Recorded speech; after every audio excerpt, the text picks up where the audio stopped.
야, 미쳤어. 네가 무슨 권리로 내 신혼집 전세금을 빼. 수화기 너머로 신우이가 악을 쓰며 소리쳤습니다. 저는 차갑게 코웃음을 치며 대답했죠. 무슨 권리? 네가 살고 있는 그 집, 계약부터 전세권 설정까지 다 내 명의로 된 내 돈이거든. 제가 유산의 아픔으로 피눈물을 흘릴 때 제 유산 후 조리원 예약 비용을 훔쳐 명품 가방을 샀던 신우이에게 베풀 자비란 없었습니다. 네가 그렇게 아끼는 그 명품백 안에서 평생 웅크리고 먹고 자렴. 은혜를 원수로 갚은 신우이에게 피도 눈물도 없는 참교육을 선사한 통쾌한 사연, 지금 바로 들려드릴게요. 사연 시작 전 구독과 좋아요 버튼을 꾹 눌러주세요. 오늘도 감사드립니다. 사람들은 제 인생을 보고 참 다 가졌다고들 말합니다. 친정은 꽤 여유가 있는 편이고 저 역시 남부럽지 않은 직장에서 탄탄하게 커리어를 쌓아왔거든요. 하지만 제가 가장 자랑스럽게 생각하는 건 바로 제 남편입니다. 남편은 소위 말하는 흙수저 출신이지만 오직 본인의 뼈를 깎는 노력과 성실함 하나로 대기업에 입사해 지금의 자리에 올랐죠. 저희는 사내 커플로 처음 만났습니다. 야근이 잦았던 부서에서 남편이 묵묵히 제 몫까지 도와주던 그 듬직한 모습에 제가 먼저 반해버렸어요. 결혼을 준비하면서 남편의 가정 형편을 알게 되었을 때도 저는 전혀 흔들리지 않았습니다. 오히려 이 사람의 책임감과 깊이에 더 확신을 갖게 되었죠. 여보, 응, 자기야. 오늘도 늦게까지 일하느라 고생 많았어. 당신도 하루 종일 회사에서 시달리느라 힘들었잖아. 아니야. 나는 집에 와서 자기 얼굴 보니까 피로가 싹 풀리는데? 어휴, 우리 마누라 말 예쁘게 하는 것 좀 봐. 누가 이렇게 예쁜 말만 하래? 진짜야. 당신이 내 비타민이지. 나 진짜 자기한테 평생 잘할 거야. 손에 물 한 방울 안 묻히게 해주겠다는 뻔한 거짓말은 못하지만 평생 웃게 해줄게. 알지. 당신이 얼마나 노력하는지 내가 제일 잘 아는걸. 나처럼 가진 거 없는 놈 믿고 덜컥 결혼해줘서 내가 매일매일 얼마나 감사한지 당신은 모를걸. 가끔은 자기가 내 옆에 있는 게 꿈 같아. 또 그 소리 한다. 당신 능력이 얼마나 출중한데 그런 소리를 해. 진심이야. 우리 엄마한테도 당신이 얼마나 잘해. 내가 전생에 나라를 구했나 봐. 당신이 얼마나 대단한 사람인데 자꾸 그런 약한 소리를 해? 우리는 서로 돕고 사는 부부잖아. 고마워, 여보. 내가 더 열심히 할게. 남편과 이렇게 마주 앉아 맥주 한 캔을 나누는 저녁 시간이 제게는 가장 큰 행복입니다. 시어머니 역시 천사 같은 분이세요. 평생 고생하며 아들 하나, 딸 하나를 키워내셨지만 제게는 늘 한없이 다정하고 고마워하십니다. 명절이나 생일 때면 늘 제 손을 꼭 잡고 눈물을 글썽이시곤 하죠. 아가야, 네 어머님, 내가 전생에 무슨 덕을 쌓아서 너처럼 예쁘고 착한 며느리를 얻었는지 모르겠다. 맨날 우리 아들 챙기느라 네가 고생이 많지.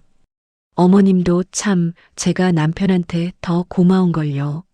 남편이 절 얼마나 끔찍하게 아껴주는데요. 아니다. 다 네가 너그러워서 우리 부족한 아들 덮어주는 거지. 아니에요, 어머님. 저희 둘 다 서로 부족한 거 채워가면서 잘 살고 있어요. 우리 부족한 아들 걷어준 것만으로도 나는 평생 내 발 닿게 노릇을 해도 모자라. 항상 고맙고 미안하다, 아가야. 어머님, 그런 말씀하시면 저 진짜 서운해요. 저희 진짜 행복하게 잘 살고 있으니까 아무 걱정 마세요. 그래, 내가 주책이다. 항상 건강 챙기고 밥 거르지 말고. 네, 어머님. 다음에 제가 맛있는 거 사들고 또 찾아뵐게요. 이렇게 시어머니의 따뜻한 사랑을 받으며 저희 부부는 눈물겨운 노력 끝에 단단하고 평화로운 가정을 꾸렸습니다. 하지만 빛이 있으면 그림자도 있는 법일까요? 이 완벽하고 평온한 우리 집안에 딱 하나 숨막히는 오점이 하나 존재합니다. 바로 남편의 여동생, 제 시누이입니다. 아가씨는 오빠인 남편과는 머리부터 발끝까지 달라도 너무 다른 사람이에요. 반반한 외모 하나만 믿고 허영심에 찌들어 있죠. 이제 갓 30이 넘었는데 이 나이 되도록 제대로 된 직장 한번 가져본 적 없이 그저 카페나 옷가게 알바를 전전하며 하루살이처럼 지냅니다. 문제는 본인이 번 돈은 모조리 명품 화장품이나 옷을 사는데 탕진한다는 거예요.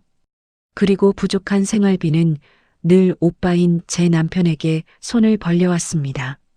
제가 남편과 결혼한 후로는 그 화살이 묘하게 제게로 향하더군요. 오빠가 대기업에 다니고 새언니인 제가 돈을 잘 버니 마치 그 돈이 자기 돈이라도 되는 양유세를 부리기 시작했습니다. 새언니, 아가씨 왔어요? 언니 화장대 위에 있는 이 가방 새로 산 거예요? 아, 응. 이거 완전 신상이잖아요. 며칠 전에 남편이 결혼 기념일이라고 선물해줬어. 와, 우리 오빠 돈도 많네. 나한테는 맨날 돈 없다고 앓는 소리 하더니 마누라한테는 이런 비싼 걸 척척 사주고 말이야. 아가씨, 남편이나 몰래 몇 달 동안 용돈 모아서 사준 거야. 아유, 알았어요, 알았어. 누가 뭐래요? 근데 언니, 이거 언니 나이에는 색깔이 좀 칙칙하지 않아요? 어쩜 이렇게 칙칙한 베이지색을 골랐대. 그래. 차라리 내가 들면 딱 어울리겠는데. 나 이번 주말에 친구들 모임 있는데 이거 하루만 빌려주면 안 돼요? 이거 남편이 사준 지 얼마 안 돼서 내가 먼저 게시하고 싶은데. 참나 가족끼리 가방 하나 빌려주는 게 그렇게 아까워요? 내가 예쁘게 들어서 길들여 주겠다는데도 유세네, 진짜. 뭐야, 오빠가 언니 화장품도 사줬어요? 어머, 이거 백화점 1층에 있는 그 엄청 비싼 영양크림이네. 아니, 그건 내가 내 돈 주고 산 거야. 요즘 날이 건조해서 보습에 좋다고 하길래. 언니는 피부도 두꺼워서 이런 거 발라도 티도 안 날 텐데. 나처럼 피부 얇고 예민한 사람들이나 이런 거 발라야 흡수가 쏙쏙 잘 되지. 뭐라고? 아니에요. 그냥 그렇다고요. 아가씨, 말이 좀 심하네. 농담이에요, 농담. 진짜 농담 한 번 한 거 가지고. 농담이라도 기분 좋은 농담이 있고 아닌 게 있잖아. 참나, 새언니는 농담 하나 가지고 되게 예민하게 구네. 우리 오빠가 밖에서 얼마나 힘들게 돈 버는데 언니는 집에서 팩이나 바르고 여유 부리니까 내가 오빠 불쌍해서 한 소리예요. 예민한 게 아니라 아가씨가 선을 넘잖아요. 그리고 나도 밖에서 당신 오빠만큼 힘들게 일하고 돈 벌어요. 알았어요, 알았어. 앞으론 조심할게요. 네, 앞으론 조심해줘요. 아무튼 언니, 나 이번 달에 용돈 좀 주면 안 돼요? 아가씨 용돈을 왜 내가 줘요? 우리 오빠가 돈 다 언니한테 맡겼다면서요. 그러니까 언니가 돈줄 쥐고 있는 거잖아요. 그건 우리 부부 공동 생활비예요. 아가씨 개인 용돈을 왜 우리 생활비에서 뺏어줘요? 에이, 하나뿐인 시누이 체면 좀 세워주면 덧나나?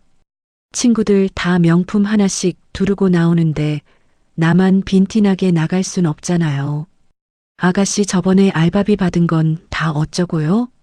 그거 쥐꼬리만 한 거 백화점 가서 구두 하나 사니까 다 날아갔단 말이에요. 그 돈으로 누구 코에 붙여요. 돈 관리를 그렇게 하면 어떡해요.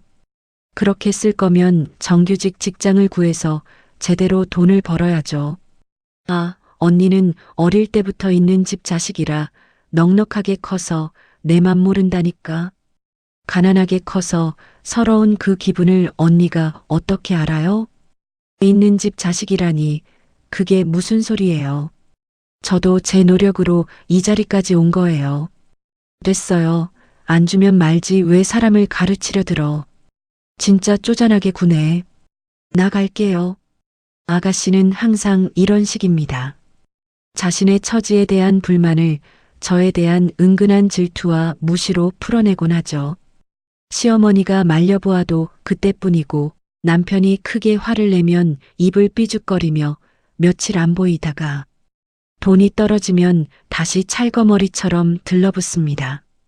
그녀의 머릿속에는 오직 거칠애와 남들에게 보여지는 화려한 삶만이 가득 차 있는 것 같아요. 제가 땀 흘려 일해서 번 돈이나 남편이 고생해서 모은 돈의 가치는 아가씨에게 안중에도 없습니다. 그저 오빠가 성공했으니 여동생인 자신도 당연히 그 혜택을 누려야 한다는 기막힌 권리의식만 팽배해 있죠. 그래도 저는 최대한 참으려 애썼습니다. 남편의 하나뿐인 동생이고 시어머니의 아픈 손가락이니까요. 제가 조금만 너그럽게 넘어가면 우리 가정의 평화가 깨지지 않을 거라 굳게 믿었습니다. 아가씨가 제 속을 뒤집어 놓을 때마다 남편의 다정한 위로를 떠올리며 화를 억눌렀어요. 우리가 어떻게 일군 가정인데 신우이의 철없는 투정 때문에 금이 가게 할 수는 없었으니까요.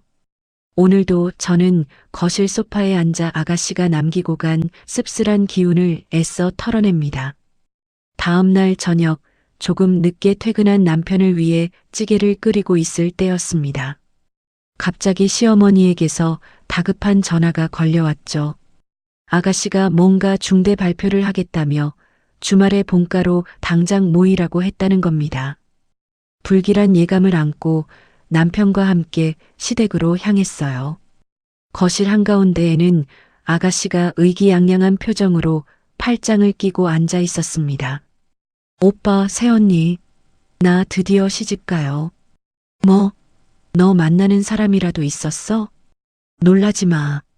무려 로펌 변호사야. 변호사라고? 응. 아는 언니 소개로 만났는데 나한테 첫눈에 반했대. 우리 다음 달에 상견례 할 거야. 어머 아가씨, 정말 축하해요. 시어머니는 세상을 다 가진 듯 기뻐하셨습니다. 평생 고생만 하신 어머니 입장에서 딸이 변호사와 결혼한다니 얼마나 자랑스러우셨겠어요. 하지만 기쁨도 잠시, 아가씨의 진짜 목적은 따로 있었습니다. 며칠 뒤 아가씨가 예비 신랑이라는 사람을 데리고 저희 집을 찾아왔죠. 그런데 갓 로스쿨을 졸업했다는 그 초보 변호사는 겉만 번지르르 할 뿐이었습니다. 학자금 대출에 시달려 모아둔 돈이 단 한 푼도 없는 상태였어요. 심지어 마이너스 통장까지 있더군요. 예비 매제가 자리를 비운 사이 아가씨가 본색을 드러냈습니다. 오빠, 새언니, 나 신혼집 전세금 좀 해줘요. 뭐? 네가 지금 제정신이야? 아, 왜 소리를 지르고 난리야. 변호사 사위 얻으려면 이 정도는 기본으로 해야 하는 거 몰라? 야, 저 친구 빚더미인 거 뻔히 아는데 무슨 놈의 전세금이야. 네가 모은 돈으로 월세부터 시작해. 내가 모은 돈이 어딨어. 그리고 변호사 마누라가 어떻게 구질구질하게 월세방에서 신혼을 시작해? 너 진짜 돌았구나? 나랑 내 새언니가 무슨 돈이 있다고 내 신혼집을 턱턱 내줘. 오빠 대기업 다니잖아. 새언니도 돈 잘 벌고 친정도 빵빵하다며. 동생 시집 간다는데 돈 못 해줘? 돈 없으면 대출 좀 받으면 되지. 그거 하나 못 해줘? 이 기집애가 진짜 미쳤나? 당장 나가.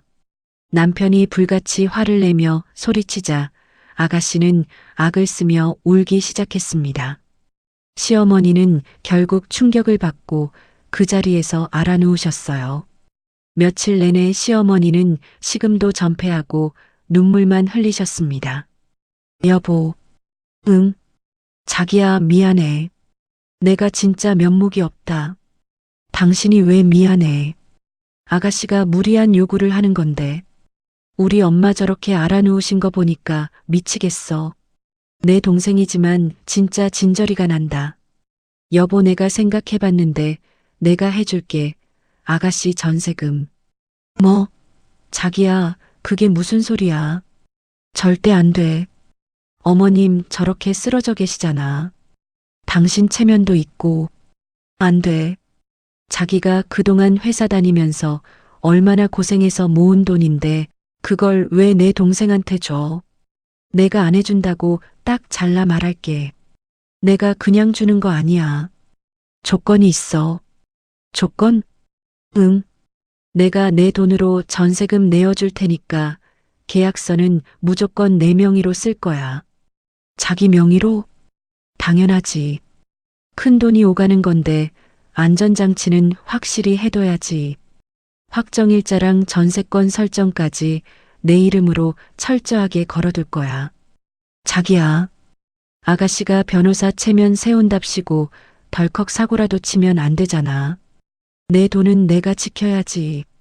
당신도 이 조건 아니면 절대 안 된다고 아가씨한테 못 박아. 여보, 진짜 고마워. 내가 살면서 이 은혜 다 갚을게. 진짜 미안하고 고마워. 결국 저는 제 명의의 예금을 깨서 아가씨의 신혼집 전세금을 마련했습니다.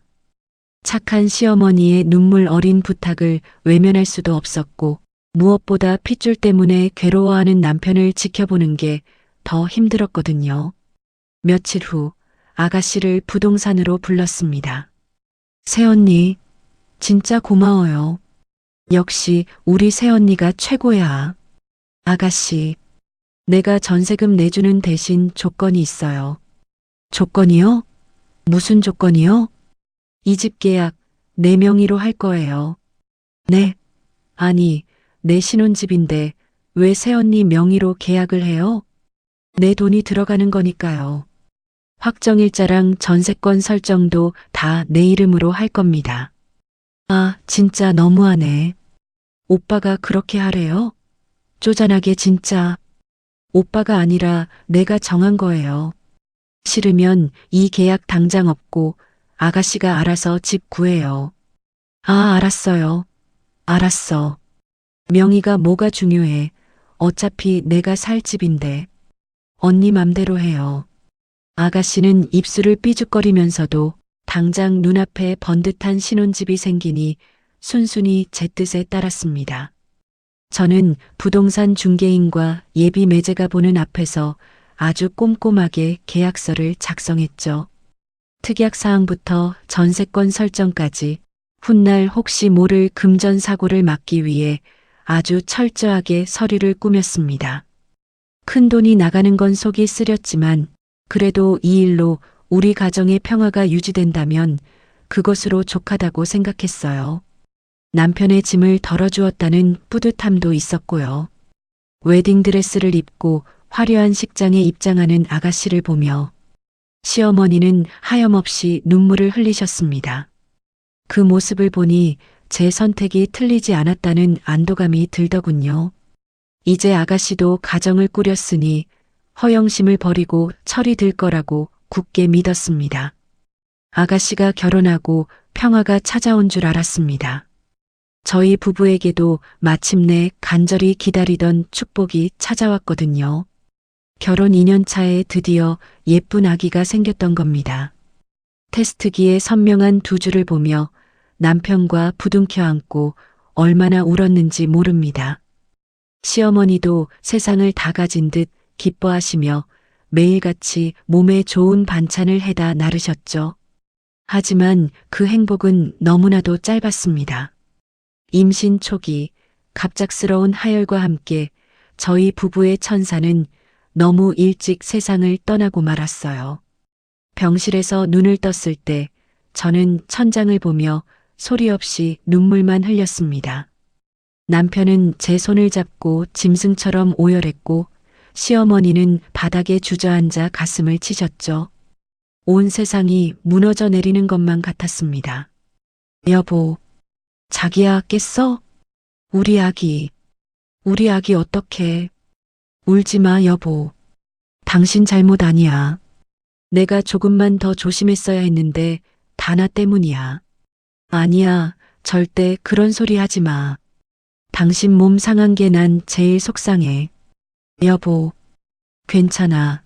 우리 나중에 예쁜 아기 다시 만날 수 있을 거야. 제발 자책하지 마. 남편의 품에 안겨 한참을 울고 있을 때였습니다. 병실 문이 벌컥 열리더니 아가씨가 들어오더군요. 빈손으로 덜렁덜렁 걸어 들어오는 폼이 상심한 사람을 위로하러 온 것 같지는 않았습니다. 그래도 시누이라고 저를 걱정해 주러 왔나 싶어 애써 눈물을 닦았죠.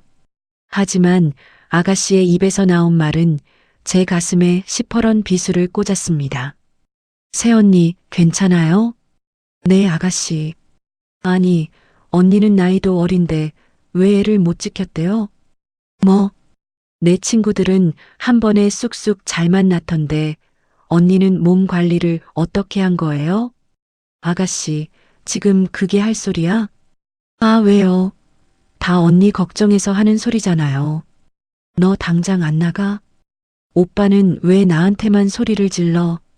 새언니가 평소에 다이어트 한답시고 밥도 제대로 안 챙겨 먹으니까 이런 일이 생기는 거 아니야. 야, 네가 사람 새끼야? 애 잃고 누워있는 새언니한테 할 소리가 있고 못 할 소리가 있지. 참나, 내가 틀린 말했어? 애 떨어진 게 무슨 벼슬도 아니고. 너 당장 나가. 내 눈앞에서 당장 꺼져. 남편은 얼굴이 시뻘겋게 달아올라 아가씨를 병실 밖으로 매몰차게 쫓아냈습니다. 복도에서 씩씩거리는 아가씨의 구두 발소리가 멀어질 때까지 저는 이불을 뒤집어 쓰고 숨죽여 울어야만 했어요. 어떻게 사람이 저렇게까지 잔인할 수 있을까요? 가장 위로받아야 할 순간에 들은 그 모진 말들은 제 심장을 갈기갈기 찢어놓았습니다. 며칠 뒤 퇴원하고 집에 돌아왔지만 제 몸과 마음은 이미 만신창이가 되어 있었죠. 남편은 밥도 못 먹고 멍하니 허공만 바라보는 저를 보며 안절부절 못했습니다. 자기야, 뭐라도 좀 먹자. 응? 생각 없어, 여보. 이러다 당신 진짜 큰일 나. 유산 후에는 산후조리보다 더 신경 써서 몸조리해야 한댔어. 정말 괜찮아. 안 되겠다. 내가 최고급 산후조리원 알아볼게. 유산한 산모들 몸조리해주고 한약도 지어주는 그런 VIP 조리시설 같은 곳이 있대. 그렇게 비싼 데를 못 하러 가. 돈이 문제야? 당신 몸 회복하는 게 최우선이지. 내가 당장 예약할게. 남편이 핸드폰을 들고 이리저리 전화를 돌리려던 참이었습니다. 마침 집에 들른 아가씨가 그 대화를 엿듣고는 득달같이 달려들더군요. 오빠, 새언니 조리원 예약하게. 너 또 무슨 막말을 하려고 왔어. 당장 가라. 아우, 오빠는 아직도 꽁에 있어? 나도 저번엔 말이 좀 헛나와서 미안해서 온 거야. 필요 없어. 내 얼굴 보면 네 새언니 스트레스만 받으니까 가. 아니, 내가 진짜 기가 막힌 조리원 알아봐 주려고 그러지. 네가? 응. 내 친구 중에 부잣집 애들 많잖아. 걔네들이 가는 강남 최고급 조리시설 내가 꽉 잡고 있어. 됐어. 내가 알아볼 거야. 오빠가 남자인데 그런 데를 어떻게 알아? 내가 지인 찬스 써서 할인 팍팍 받고 제일 좋은 VIP실로 예약해 줄게. 진짜야? 그럼 동생 둬서 뭐해. 이럴 때 써먹어야지. 거긴 예약금 빡세니까 나한테 바로 돈 싸줘. 내가 알아서 착착 진행할게. 남편은 잠시 망설이는 듯 했습니다. 하지만 늘 속만 썩이던 동생이 지난번 막말을 사과하고 돕겠다며 나서니 이번만큼은 속죄하려는 마음인가 보다 하고 덜컥 믿어버린 거였죠. 저 역시 몸에 기운이 하나도 없어 말릴 틈도 없었습니다. 남편은 그 자리에서 아가씨의 계좌로 현금 수백만 원을 지체 없이 입금해 버렸어요. 돈 보냈어. 최고급으로 제대로 알아봐줘야 해. 언니 몸 상한 거 네가 다 책임지고 낫게 할 정도로 좋은 곳 찾아. 아유, 걱정 마셔. 내가 새언니 아주 여왕님처럼 모실 테니까. 꼭이다. 이번엔 진짜 믿는다. 알았어, 오빠. 새언니 푹 쉬고 있어요. 예약 잡고 내가 연락할게. 아가씨는 콧노래를 부르며 집을 나섰습니다. 저는 침대에 누워 천장을 바라보며 왠지 모를 서늘한 기분을 느꼈어요. 그 불길한 예감이 단순한 기우이기를, 정말 아가씨가 철이 들어서 저를 돕고자 하는 것이기를 간절히 바랐습니다. 그저 따뜻한 곳에서 맘 편히 쉬며 이 끔찍한 상실감을 조금이나마 씻어내고 싶을 뿐이었으니까요. 조리원 입소를 하루 앞둔 날이었습니다. 몸은 아직 천근만근 무거웠지만 남편이 정성스레 싸준 짐가방을 보며 애써 기운을 내보려 했죠. 문득 조리원의 개인 세면도구를 챙겨가야 하는지 궁금해졌습니다. 아가씨가 예약해 주었다는 강남의 그 최고급 한방 요양원 이름을 검색해 전화를 걸었어요. 네, 예약 문의드릴 게 있어서요. 네, 산모님. 성함과 예정일이 어떻게 되실까요? 아, 저는 유산 후 몸조리 프로그램으로 내일 입소 예정입니다. 아, 네. 성함이 어떻게 되시죠? 제 이름은 김미영입니다. 잠시만 기다려 주세요. 예약 내역 확인해 보겠습니다. 수화기 너머로 타자치는 소리가 들려왔습니다. 그리고 잠시 후 제 귀를 의심하게 만드는 대답이 돌아왔죠. 산모님, 죄송하지만 김미영 성함으로 내일 예약된 내역이 없습니다. 네, 그럴 리가 없는데요. 전화번호 뒷자리로도 검색해 볼까요? 네, 4789입니다. 제 시누이가 며칠 전에 VIP실로 예약금 다 걸었다고 했거든요. 아무리 조회해봐도 예약된 내역이나 입금된 내역이 전혀 없으십니다. 정말이요? 알겠습니다. 제가 다시 확인해 볼게요. 전화를 끊고 멍하니 침대에 주저앉았습니다. 가슴 한구석에서 서늘한 바람이 불어오는 것 같았어요. 설마 하는 마음으로 떨리는 손을 움직여 아가씨의 SNS 계정에 들어갔습니다. 그리고 가장 최근에 올라온 게시물을 본 순간 저는 숨이 턱 막히고 말았죠.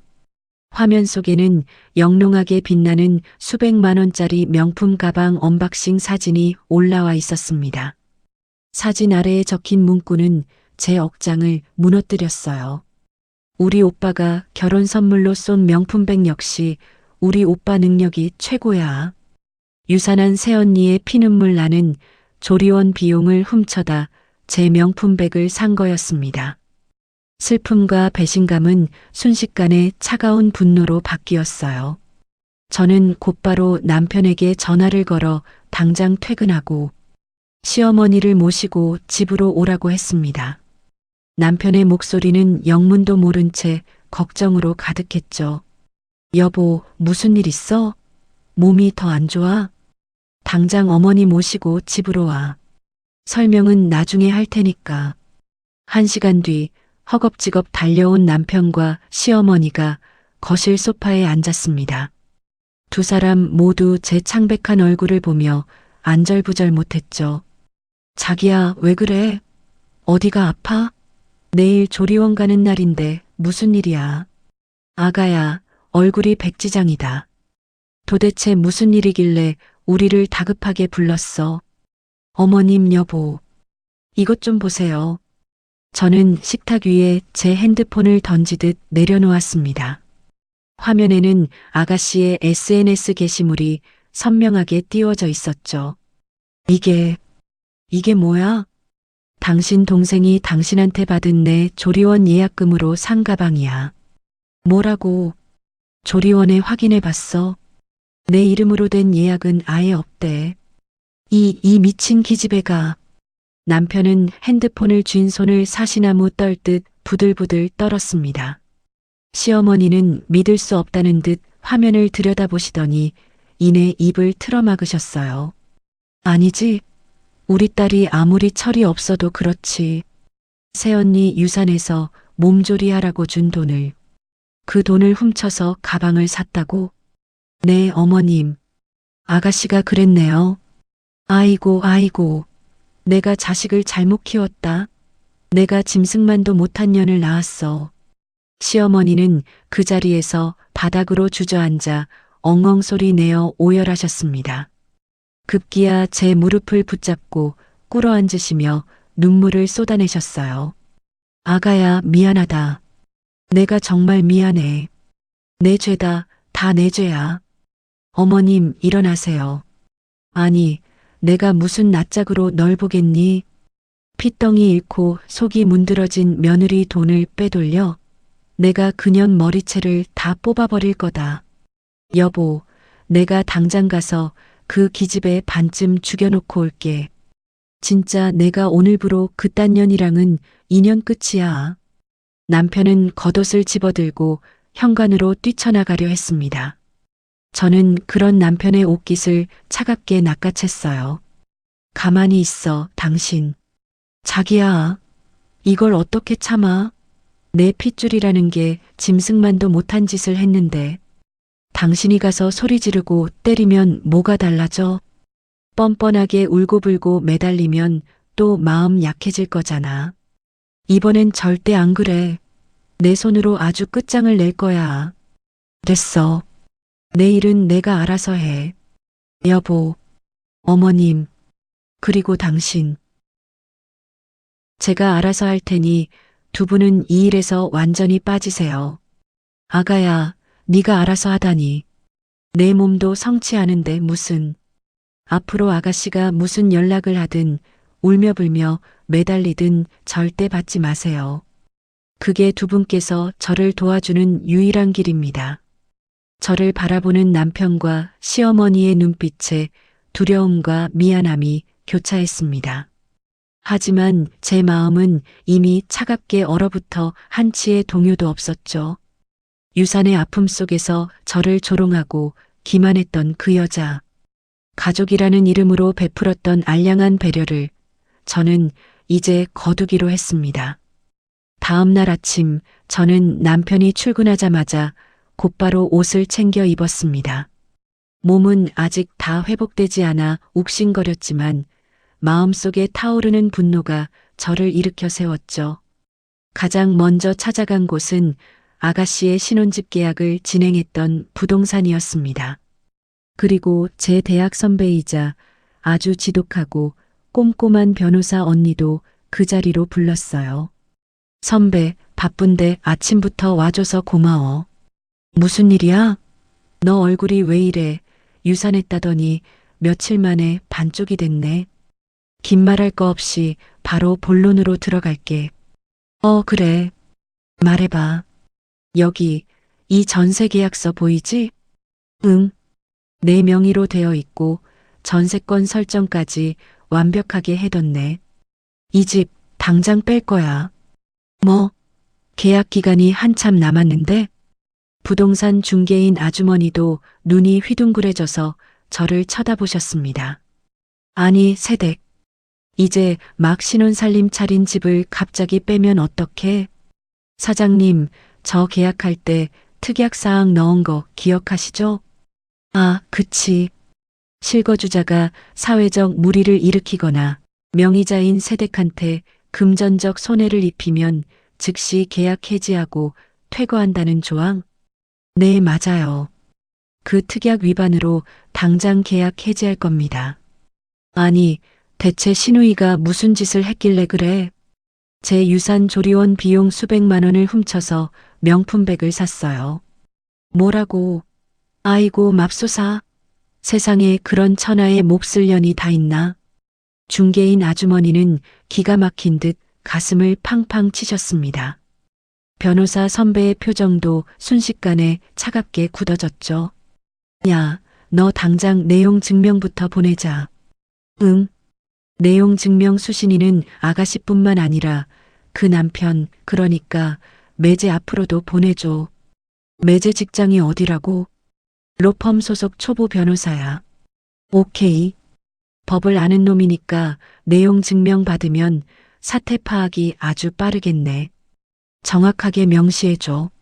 명의신탁 해지 및 전세금 반환 청구, 그리고 횡령에 대한 법적 책임까지 묻겠다고. 걱정 마. 내가 아주 피도 눈물도 없이 싹 다 긁어서 보내줄게. 선배는 그 자리에서 노트북을 열고 살벌한 내용 증명을 작성하기 시작했습니다.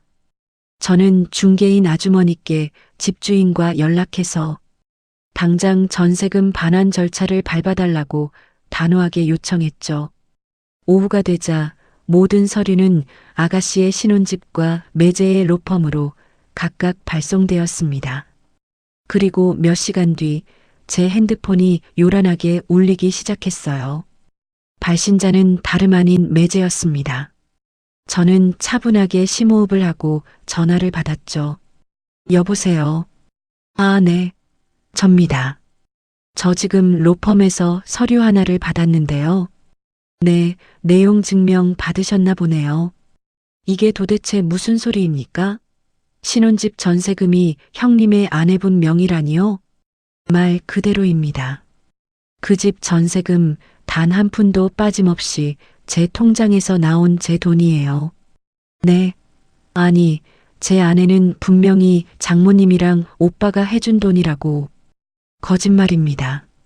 아가씨네 집안 신혼집 해줄 돈 10원 한 장 없었어요.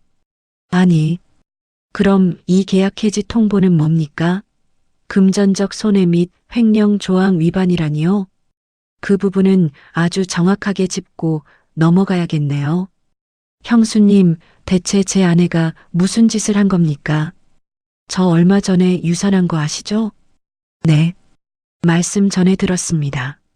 제 남편이 제 몸조리하라고 산후조리원 비용으로 현금 수백만 원을 아가씨한테 맡겼어요. 네. 그런 큰 돈을 왜? 아가씨가 VIP 조리원을 알아봐 주겠다며 덥석 받아갔거든요. 그런데 그 돈으로 예약은커녕 본인 명품 가방을 샀더군요. 뭐라고요? 명품 가방이요? 네. SNS에 오빠가 사줬다고 자랑까지 올려놨으니 직접 확인해 보시죠. 수화기 너머로 헉 하는 거친 숨소리가 들려왔습니다. 법을 가장 잘 아는 변호사 남편이니 지금 상황이 얼마나 참담한지 단번에 깨달았을 겁니다. 자신의 아내가 시댁돈으로 떵떵거리는 줄 알았는데 사실은 유산한 새언니의 돈을 훔친 파렴치한 도둑이라는 걸 알게 된 거니까요. 형수님, 그게 정말 사실입니까? 제가 이런 일로 거짓말을 왜 하겠어요? 부동산 계약서, 은행 송금 내역, 조리원 미예약 증거까지 싹 다 내용 증명에 첨부해서 보냈으니 꼼꼼히 읽어보세요. 하, 미치겠네, 진짜. 변호사시니까 잘 아시겠네요. 타인의 돈을 목적과 다르게 유용했으니 명백한 사기 및 횡령입니다. 그래서 저는 제 명의로 된 전세금을 정당하게 회수하려는 것뿐이에요. 형수님, 아무리 그래도 지금 당장 방을 빼라고 하시면 저희는 어디로 갑니까? 그건 매제가 아가씨랑 알아서 해결하셔야죠. 제 알 바 아닙니다. 형수님, 제발 한 번만 만나서 제가 부동산에 집 내놓을 테니 언제든지 집 보여줄 수 있게 방이나 치워두세요. 끊습니다. 저는 매제의 다급한 외침을 무시하고 전화를 툭 끊어버렸습니다. 차가운 얼음물을 들이켠 것처럼 꽉 막혔던 가슴이 뻥 뚫리는 기분이었어요. 이제 곧 아가씨도 이 폭풍우의 중심에 서게 될 겁니다. 제가 병실에서 흘린 눈물에 비하면 이건 그저 아주 작은 시작에 불과하니까요. 심혜재와의 살벌한 통화를 끝내고 집으로 돌아왔습니다. 따뜻한 허브차를 한 잔 타서 식탁에 앉았죠. 창밖으로 지는 노을을 바라보며 참 오랜만에 벅찬 평온함을 느꼈습니다. 머릿속을 짓누르던 먹구름이 아주 조금은 거치는 기분이었어요. 그렇게 조용히 차를 마시며 고요한 시간을 즐기고 있을 때였습니다. 갑자기 거실 소파 위에 던져둔 제 핸드폰이 미친 듯이 울리기 시작했어요. 마치 발작이라도 일으키듯 징징거리는 진동 소리가 도무지 끊이지 않았죠. 화면을 확인해 보니 부재중 전화만 무려 수십 통이 찍혀 있었습니다. 카카오톡 알림창은 숫자를 셀 수도 없을 만큼 폭포수처럼 쏟아지고 있었고요. 발신자는 당연히 상황을 뒤늦게 파악하고 머리끝까지 화가 난 신우이였습니다. 새언니 당장 전화 받아. 부동산에서 아까 한 말 대체 이게 무슨 소리야? 언니가 감히 내 집을 빼? 오빠한테 다 말할 거야. 당장 내 전화 받으라고. 초반에는 기세등등하게 화를 내던 메시지가 점점 다급한 내용으로 바뀌어 있었습니다. 오빠도 엄마도 제 전화를 안 받는다며 미친 듯이 발악하는 문자들이었죠. 저는 느긋하게 찻잔을 내려놓고 핸드폰을 집어들었습니다. 마침 또다시 화면에 신우이의 이름이 뜨길래 조용히 통화 버튼을 눌렀어요. 전화가 연결되자마자 고막을 찢을 듯한 날카로운 비명소리가 튀어나왔습니다. 야, 미쳤어. 너 지금 우리 집에 무슨 짓을 한 거야? 내 신혼집 빼면 나 당장 길거리에 나앉으라고. 야, 어디다 대고 야야. 상황 파악이 아직도 안 되니? 내가 왜 상황 파악을 해? 너 당장 부동산에 전화해서 집 빼는 거 취소해. 우리 오빠가 해준 내 집을 네가 무슨 권리로 빼? 네 오빠가 해준 집? 너희 오빠 해준 집이니? 내가 해준 거 기억 안 나. 그 집 계약금부터 잔금까지 싹 다 내 통장에서 나간 내 돈이야. 계약서 명의도 전세권 설정도 다 내 이름으로 되어 있는 거 너도 다 알잖아. 그래 알아. 그래도 그렇지. 가족끼리 어떻게 이래? 가족? 아가씨 입에서 지금 가족이라는 단어가 나와? 넌 유산에서 피눈물 흘리는 새언니 조리원 돈 훔쳐서 가방 살 때 길거리 나앉을 각오도 안 했니? 그 돈이 어떤 돈인데 네가 그걸 훔쳐서 사치를 부려. 아, 아니야. 그건 오빠가 나 결혼 선물로 사준 거라고. 아직도 정신을 못 차렸네. 네가 SNS에 올린 그 사진, 오빠랑 어머님이 다 똑똑히 보셨어. 조리원 예약금 빼돌린 거 다 들통났다고. 네가 들고 있는 그 수백만 원짜리 명품 가방 아주 좋아 보이더라. 이제부터 그 가방 안에서 웅크리고 먹고 자면 되겠다. 안 돼. 언니 제발. 오빠 어딨어? 오빠 받고. 엄마는 왜 내 전화를 계속 안 받아? 네 오빠랑 어머님한테 넌 이미 죽은 사람이야. 내가 두 사람한테 내 연락 절대 받지 말라고 신신당부했거든. 거짓말 마. 우리 엄마가 나한테 어떻게 그러는데? 우리 오빠가 나를 얼마나 아끼는데? 거짓말인지 아닌지는 계속 전화해보면 알겠지. 평생 걸어봐라. 두 사람이 내 전화를 받나? 아, 그리고 네 변호사 남편한테 내용 증명은 잘 받았냐고 안부 좀 전해라. 뭐? 너 우리 남편한테 무슨 짓을 한 거야? 내가 한 게 아니라 네가 한 짓이지. 네가 시댁 돈 훔쳐서 사기친 거 다 알았으니까 아마 지금쯤 그 똑똑한 변호사 남편이 이혼 서류 준비하고 있을걸? 이 악마 같은 년아. 당장 우리 집 원래대로 돌려놔. 파혼 축하한다. 저는 악에 바친 아가씨의 절규를 뒤로 한 채 통화 종료 버튼을 매몰차게 눌러버렸습니다. 수화기 너머로 들려오던 그 처절한 목소리가 제 귓가를 맴돌았지만 조금도 불쌍하지 않았어요. 오히려 가슴속에 꽉 막혀있던 시커먼 덩어리가 쑥 내려가는 것만 같았죠. 제가 병실에서 아이를 잃고 피눈물을 흘릴 때 그녀는 저를 비웃으며 백화점에서 가방을 샀습니다. 자신이 저지른 그 악독한 짓거리들이 어떤 부메랑이 되어 돌아올지 상상조차 하지 못했겠죠.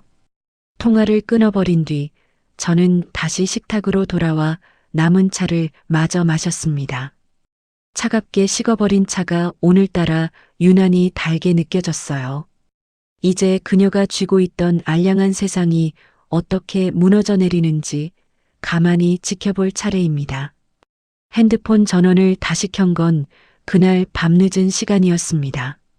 예상대로 부재중 전화 알림이 수백 개나 밀려들어 오더군요. 하지만 저는 눈길조차 주지 않고 모든 알림을 지워버렸습니다. 잠시 후 현관문 도어록 열리는 소리가 들리더니 남편이 퇴근하고 돌아왔죠. 남편의 얼굴은 피곤해 보였지만 그 어느 때보다 단호한 표정이었습니다. 여보, 나왔어. 응, 자기야. 오늘 하루 종일 힘들었지? 아니야. 당신이야말로 집에서 혼자 그 난리를 겪느라 고생했지. 나는 괜찮아. 당신 회사로는 연락 안 왔어? 낮부터 내 핸드폰 불나게 전화가 오더라고. 모르는 번호로도 계속 오고. 그래서 받았어? 아니, 절대 안 받았지. 당신이랑 약속했잖아. 단 한 통도 안 받았어. 잘했어. 어머님은 좀 어떠셔? 엄마도 아예 핸드폰 전원을 꺼두셨어. 내가 퇴근길에 본가 들러서 한 번 더 단단히 일러두고 왔어. 그 기집애가 찾아와서 문 두드리고 난리쳐도 절대 열어주지 말라고. 어머님이 많이 속상해 하시겠다. 엄마도 이제 완전히 마음 접으셨어. 짐승만도 못한 짓을 한 자식은 더 이상 내 딸이 아니라고 하시더라. 그렇구나. 자기야, 진짜 미안해. 내가 진작에 그 기집애 버릇을 고쳐놨어야 했는데. 당신 잘못 아니야. 다 본인이 자초한 일이지. 당신이 원하는 대로 다 해. 나는 무조건 당신 편이고 당신 결정에 따를 거니까. 고마워, 여보. 남편의 굳은 다짐을 들으니 마음이 한결 가벼워졌습니다. 우리가 그동안 베풀었던 수많은 기회를 아가씨는 스스로 걷어찬 겁니다. 이제 남은 건 차가운 현실을 마주하는 일뿐이었죠. 다음 날 오전 거실에서 조용히 책을 읽고 있을 때 모르는 번호로 전화가 걸려왔습니다. 왠지 직감이 와서 전화를 받아보니 예상대로 심혜재의 목소리더군요. 어제와는 달리 아주 푹 가라앉은 체념한 듯한 목소리였습니다. 여보세요. 아, 형수님. 접니다. 네, 매제. 어제 보낸 서류는 다 확인해 보셨나요? 네. 밤새 한숨도 못 자고 서류 검토했습니다. 그 사람, 아니 그 여자한테 자초지종을 다 캐물었고요.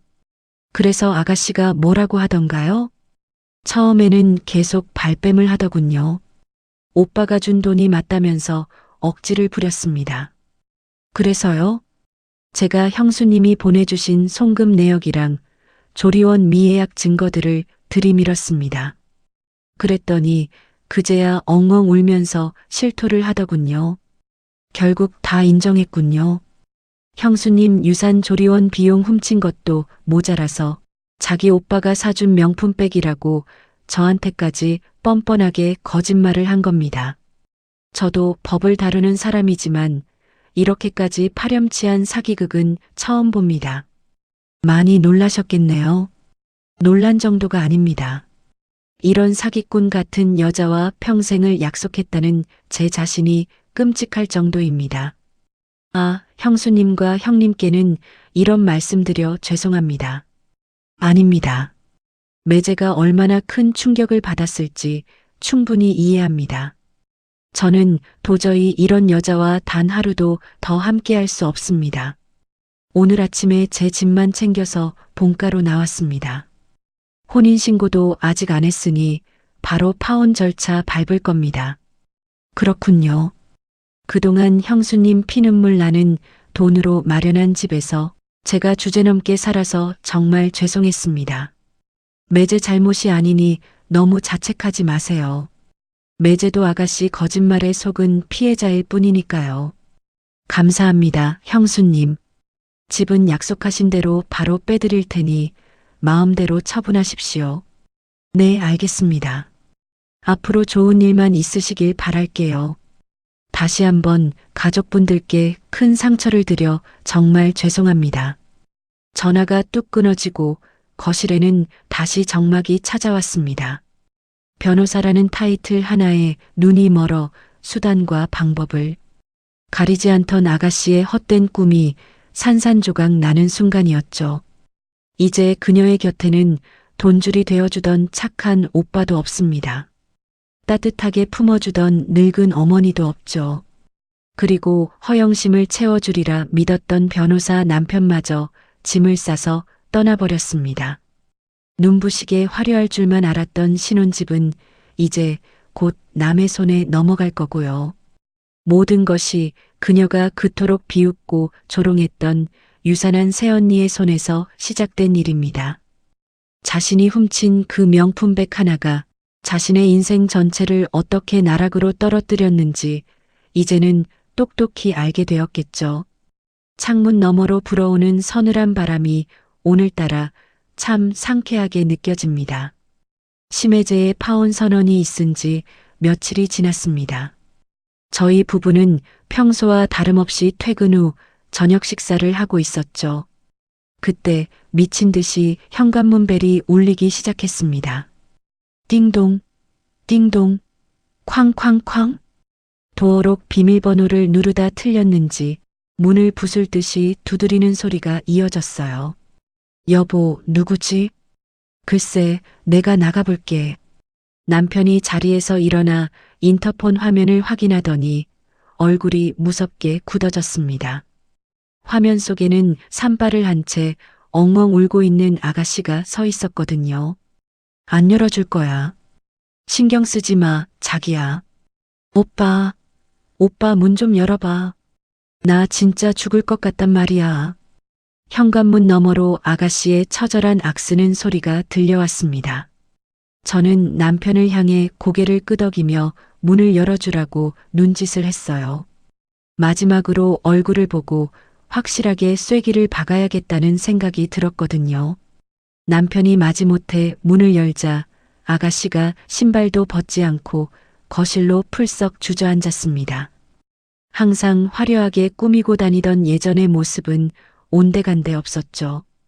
눈물과 화장으로 범벅이 된 얼굴은 그야말로 처참했습니다. 오빠, 새언니, 내가 다 잘못했어. 너 여기가 어디라고 찾아와. 당장 안 나가. 남편이 버럭 소리를 질렀지만 아가씨는 제 바지 가랑이를 붙잡고 매달렸습니다. 새언니, 나 진짜 잘못했어. 남편이 짐 싸서 나가버렸어. 파혼이래. 나 이제 어떡해? 신혼집도 내일 모레 당장 비워달라고 부동산에서 연락 왔단 말이야. 그래서요? 제가 매제한테 파혼하지 말라고 빌어주기라도 할까요? 언니, 제발 모든 걸 용서해줘. 집 안 뺀다고 한 번만 말해줘. 그럼 그 사람도 다시 돌아올지도 모르잖아. 오빠, 나 한 번만 살려줘. 응? 남편은 치가 떨린다는 듯 아가씨의 손을 거칠게 뿌리쳤습니다. 미친 소리 하지 마. 네 새언니 뱃속에 있던 내 자식 잃고 병원에 누워 있을 때 넌 어떻게 했어? 비웃고 조롱했잖아. 조리원 가서 몸조리하라고 준 돈으로 명품 가방 사서 자랑질을 해? 너는 사람이 아니야, 짐승이지. 오빠, 내가 잠깐 미쳤었나 봐. 그 가방 다시 팔아서 돈 돌려줄게. 그러니까 제발 집은 빼지 마. 나 완전 인생 망했어. 나 정말 길거리 나앉으라는 거야? 저는 싸늘하게 식은 눈으로 아가씨를 내려다보며 말했습니다. 아가씨, 길거리에 나앉게 생긴 게 아니라 원래 아가씨 자리로 돌아가는 거예요. 뭐? 아가씨 능력으로 그 집 구한 거 아니잖아요. 변호사 남편도 아가씨가 시댁돈으로 집 해온 줄 알고 속아서 결혼하려 했던 거고요. 이제 남의 돈으로 쌓아 올린 가짜 성이 무너졌을 뿐인데 왜 억울해하죠? 새언니, 너무 독하게 굴지 마. 우리가 남이야? 가족이잖아. 내가 유산하고 병실에서 울고 있을 때 아가씨가 나한테 했던 말 기억 안 나요? 나이도 어린데 왜 애를 못 지켰냐고 했죠. 다이어트 하느라 몸 관리 안 해서 애 떨어진 거 아니냐고 비웃었잖아요. 언니 그건 그때 아가씨는 내 마음에 칼을 꽂았어요. 가족이라는 이름으로 참아주는 건 딱 거기까지였어요. 아가씨, 내일 당장 방 빼요. 보증금은 이미 내 통장으로 반환 처리되기로 집주인이랑 얘기 끝났으니까요. 안 돼, 제발. 오빠, 어떻게 좀 해봐.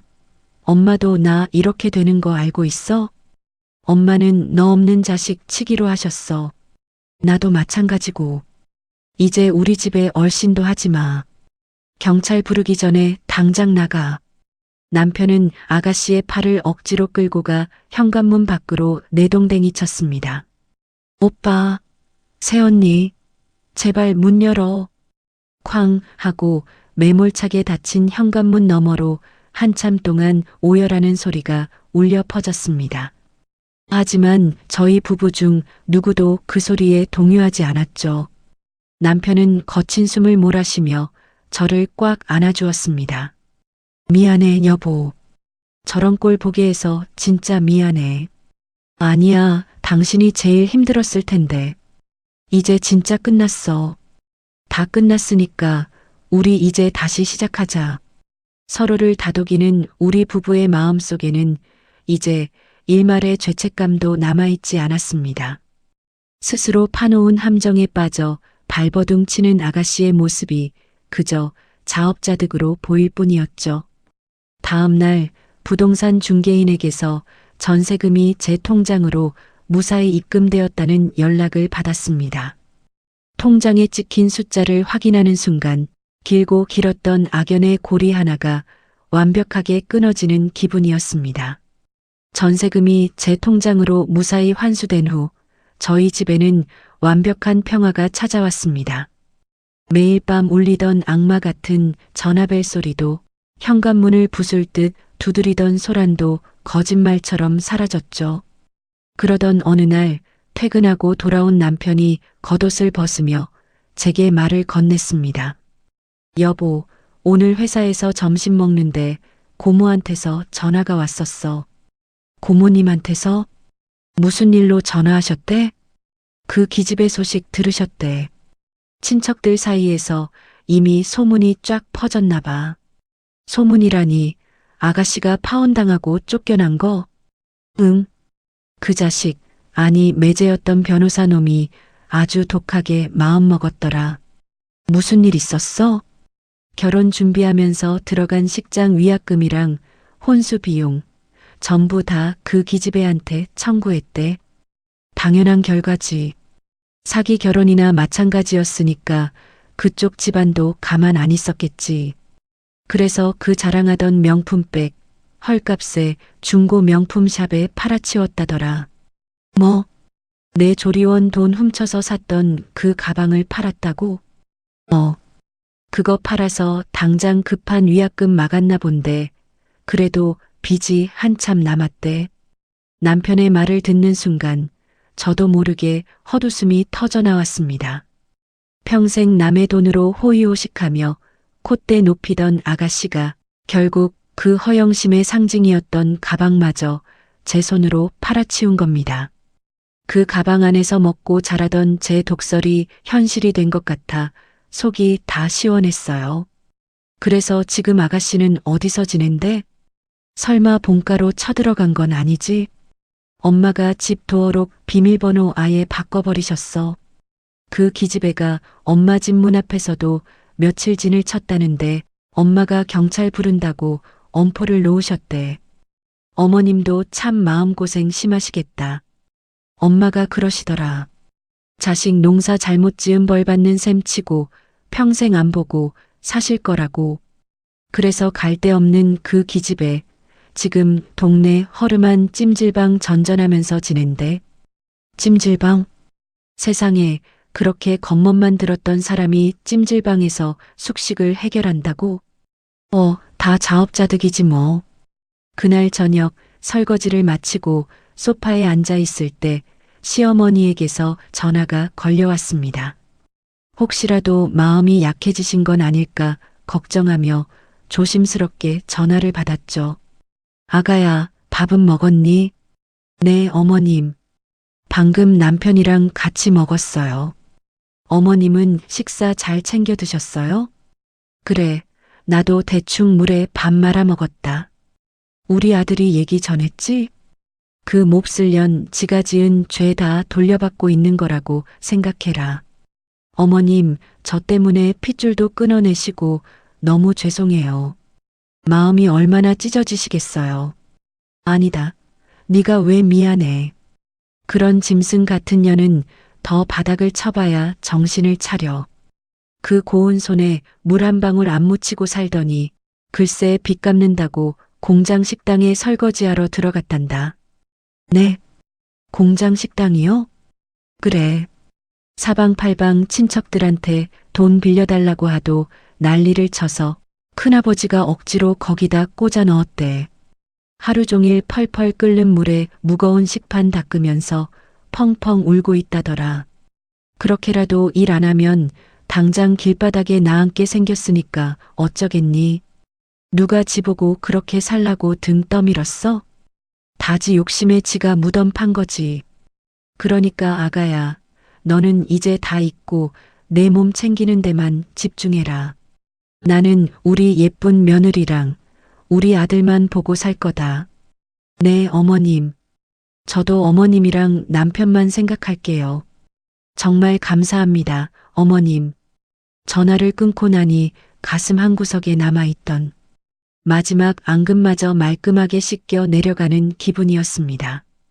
평생 땀 흘려 돈 벌어 본 적 없는 아가씨가 이제는 생존을 위해 고된 노동을 견뎌야 합니다. 남을 짓밟고 비웃으며 얻은 화려함의 대가가 얼마나 끔찍하고 처절한지 지금쯤 펄펄 끓는 식당 주방에서 뼈저리게 느끼고 있겠죠. 남편이 제 옆으로 다가와 어깨를 감싸 안으며 따뜻하게 웃어주었습니다. 당신, 이제 그만 신경 써. 그 기집애 인생은 그 기집애 몫이야. 응, 알았어. 이제 진짜 다 끝났으니까 우리만 생각할 거야. 그래, 우리 여보 고생 많았어. 남편의 품에 기대어 창밖을 바라보았습니다. 오늘따라 밤하늘의 별이 유난히도 반짝이고 불어오는 밤바람이 꿀처럼 달콤하게 느껴집니다. 아가씨와의 모든 끔찍했던 연을 끊어낸 지 어느덧 1년이라는 시간이 흘렀습니다. 계절이 바뀌는 동안 저희 가족에게는 참으로 많은 변화가 있었죠. 남편과 저는 주말마다 어머님을 모시고 좋은 곳으로 여행을 다니며 예전보다 훨씬 더 단단해졌어요. 상처받고 너덜너덜해졌던 제 몸과 마음도 남편의 지극한 정성 덕분에 아주 건강하게 회복되었습니다. 그리고 며칠 전 제 몸에 생긴 아주 작은 변화를 느끼고 떨리는 손으로 임신 테스트기를 확인했어요. 선명하게 빛나는 두 줄을 보며 저는 화장실 바닥에 주저앉아 하염없이 눈물을 흘리고 말았습니다. 그날 저녁 퇴근하고 돌아온 남편에게 예쁘게 포장한 작은 상자를 건넸죠. 여보. 응? 이게 뭐야? 오늘 무슨 기념일도 아닌데 웬 선물이야? 일단 한번 열어봐. 남편이 갸우뚱하며 조심스럽게 상자를 열었습니다. 그리고 그 안에 든 앙증맞은 아기 신발과 두 줄이 그어진 테스트기를 보고는 그대로 돌처럼 굳어버렸죠. 자기야, 이거 진짜야? 응. 우리한테 다시 예쁜 천사가 찾아왔어. 여보, 정말 고마워. 내가 진짜 더 잘할게. 우리 아기랑 당신, 내 목숨을 바쳐서라도 평생 지킬 거야. 나도 고마워. 그동안 당신이 내 옆에서 든든하게 내 편이 되어준 덕분이야. 사랑해, 여보. 내가 더 사랑해. 남편은 저를 꽉 끌어안고 짐승처럼, 아니 어린아이처럼 엉엉 소리내어 울었습니다. 저 역시 남편의 넓은 등에 얼굴을 묻고 한참을 함께 울었죠. 주말이 되자 저희는 시어머니를 모시고 근처 고급 한정식 집으로 향했습니다. 맛있게 식사를 하시던 어머님께 콩알만 한 점이 찍힌 초음파 사진을 조심스레 보여드렸어요. 사진을 받아든 어머님의 손에서 숟가락이 툭 하고 떨어졌습니다. 아가야, 이게 정말이냐? 네, 어머님. 저희 다시 부모가 된대요. 아이고, 부처님 명천하시지. 아이고, 하늘이시여. 이 늙은이가 자식 농사 잘못 지어 우리 착한 며느리 가슴에 대못을 박았는데 이렇게 귀한 생명을 다시 보내주시다니요. 어머님, 무슨 그런 슬픈 말씀을 하세요. 저희 이제 지난 아픈 일은 다 잊고 행복할 일만 생각하기로 했잖아요. 그래. 내 말이 100번 1000번 맞다. 내가 평생 우리 며느리 발닦게 노릇하면서 진 빚 다 갚을 거다. 우리 귀한 손주 태어나면 내가 다 업어 키워줄 테니까 너는 아무 걱정 말고 몸조리만 푹 해라. 엄마 고마워요. 우리 세 식구, 아니 네 식구 이제 진짜 똘똘 뭉쳐서 행복하게 살아요. 세 사람의 눈에는 어느새 맑고 따뜻한 기쁨의 눈물이 촉촉하게 맺혀 있었습니다. 가끔 친척들을 통해 건너 들려오는 소식에 의하면 아가씨는 여전히 그 뜨거운 공장 식당 주방에서 벗어나지 못하고 있다고 하더군요. 손에 굳은 살이 박이고 허리가 끊어질 듯 아파도 산더미처럼 쌓인 빚을 갚으려면 하루도 쉴 수 없다는 겁니다. 자신이 저지른 끔찍한 악행과 허영심의 대가가 얼마나 가혹한지 아마 남은 평생 동안 뼈저리게 느끼며 살아가겠죠. 저는 이번 일을 겪으며 진정한 가족의 의미를 다시 한번 깊게 깨달았습니다. 단지 피가 섞였다고 해서 무조건 맹목적으로 감싸 안고 희생하는 것만이 가족은 아니라는 것을요. 서로의 아픔을 보듬어주고 존중하며 어떤 험난한 시련 속에서도 서로를 향한 굳건한 믿음을 잃지 않는 것. 그것이 진짜 가족이 지켜야 할 도리이자 사랑이라는 것을 말입니다. 따뜻한 봄바람이 제 부른 배를 부드럽게 감싸고 돕니다. 저를 세상에서 가장 귀하게 여겨주는 남편의 든든한 손을 꽉 잡고 언제나 제 편인 어머님의 환한 웃음을 바라보며 걷는 이 길. 이 길이 제게는 세상에서 가장 눈부시고 아름다운 꽃길입니다. 이제 우리 진짜 가족의 앞날에는 따뜻하고 찬란한 햇살만이 가득할 것입니다. 오늘 준비한 사연은 여기까지입니다. 참 징하고 독했던 시누이와의 악연을 끊어내고 나서야 비로소 저희 가족에게 진짜 봄날이 찾아왔네요. 가족이라는 이름으로 무조건 희생하고 참아주는 것만이 능사는 아니라는 걸 뼈저리게 배운 시간이었습니다. 피를 나눈 형제라도 사람의 도리를 저버린다면 남보다도 못한 사이가 되는 건 한순간이니까요. 자신이 지은 죗값을 펄펄 끓는 식당 주방에서 뜨거운 땀으로 갚고 있을 시누이를 생각하면 참 자업자득이라는 말이 딱 맞는 것 같습니다. 저희 네 식구, 앞으로는 눈물 없이 웃는 날만 가득하도록 여러분도 마음속으로 많이 응원해 주실 거죠? 오늘 사연 들으시면서 여러분의 꽉 막혔던 속도 조금이나마 시원하게 뻥 뚫리셨기를 바랍니다. 저희 부부의 통쾌한 참교육 사연이 속 시원하셨다면 잊지 마시고 구독과 좋아요 한 번씩 꼭 눌러주세요. 따뜻한 위로와 응원의 말씀 혹은 여러분의 솔직한 생각들을 댓글로 자유롭게 남겨주시면 감사하겠습니다. 여러분이 남겨주시는 소중한 댓글 하나하나가 제게는 세상을 살아갈 아주 큰 힘이 된답니다. 긴 시간 동안 억울하고 통쾌한 이야기 끝까지 들어주신 우리 청취자 여러분 진심으로 감사드립니다. 항상 건강하시고 매일매일 평안하고 웃는 일만 가득하시기를 진심으로 바랄게요.